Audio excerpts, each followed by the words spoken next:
Have you ever had that feeling, that you're just going through the motions? Well, today we are going to unpack a really powerful framework from the Growth Blueprint. And it's all about shifting you from a life of just reacting to things to a life of real, true intention. Let's dive in. So I'm going to start with a pretty direct question for you.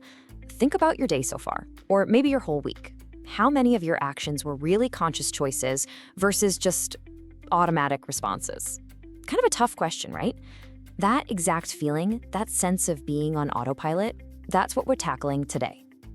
And this is exactly why that question matters so much. I mean, think about it.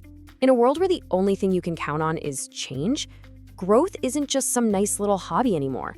As this quote puts it, it's about survival. It's about building up the resilience to not just get by, but to actually thrive in all the chaos. Okay, so let's put a name to this thing, this problem that so many of us fall into without even noticing it. The book calls it the autopilot trap.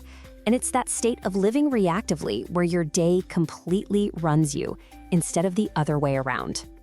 And this, right here, breaks down the two different ways of living so perfectly. On one side, you've got reacting.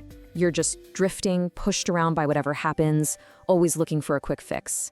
It's kind of like you're on a raft in the middle of the ocean. But on the other side, you've got acting. You're steering with purpose, you're guided by your values, and you're focused on that long-term growth. See the difference? You're the captain of your own ship. It's profound.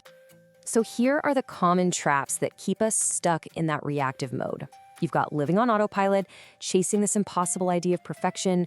Oh, and this one's a classic, starting big, quitting fast. Come on, we've all been there, haven't we? You set this massive goal on January 1st, and by the 15th, it's totally forgotten. Do any of these ring a bell? But hey, understanding the trap is always the first step to escaping it. And the good news is, the book gives us a solution, a framework that really acts like a compass to guide us toward a more intentional life. And it's all built on what it calls the 4 growth pillars. That's it. Just 4 really powerful principles. Let's break them down. First up, intentionality. This is the bedrock, the foundation of everything. It's all about just pausing before you do something and asking, why? Why am I actually doing this? It's the difference between mindlessly scrolling on your phone versus choosing to read a book because your goal is to learn something new. It makes sure your energy is going where it truly matters. Next up, self-awareness. Because you can't steer the ship if you don't even know the ship, right? This pillar is all about looking inward, really understanding your strengths, what sets you off, and where your blind spots are. It's about being brutally honest with yourself, which, let's face it, is the only way you can really grow. The third pillar is adaptability, and wow, is this crucial in today's world. It's about this huge mindset shift, where instead of fearing challenges, you actually start to see them as opportunities.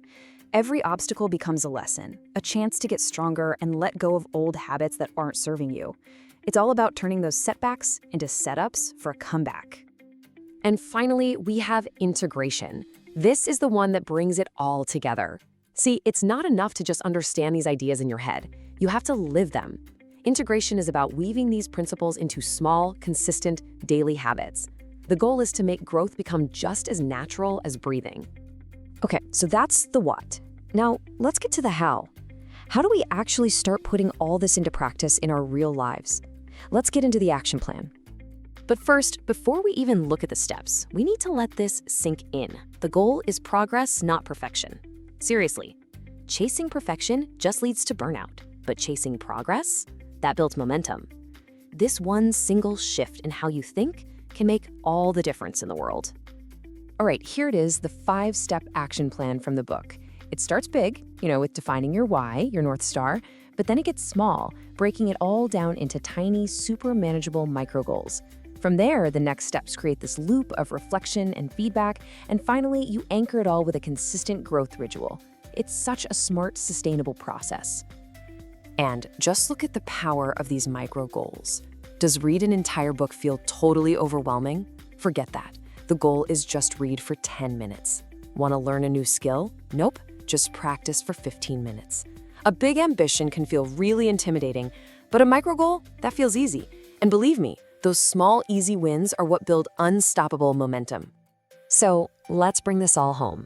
If there is one core message to take from this entire framework, it's this. It's time to shift from being a passive passenger in your own life to being the active driver. It's time to stop drifting and start steering.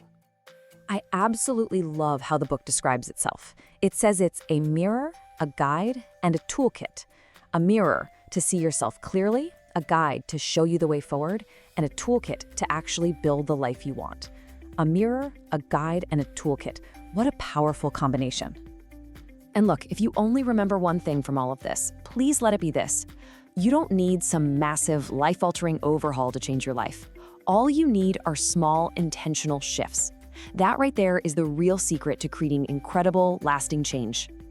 And that brings us to our final and maybe most important question. And this one is just for you.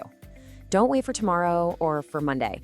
Based on everything we've just talked about, what is one tiny micro shift you can commit to making today to start steering your own ship?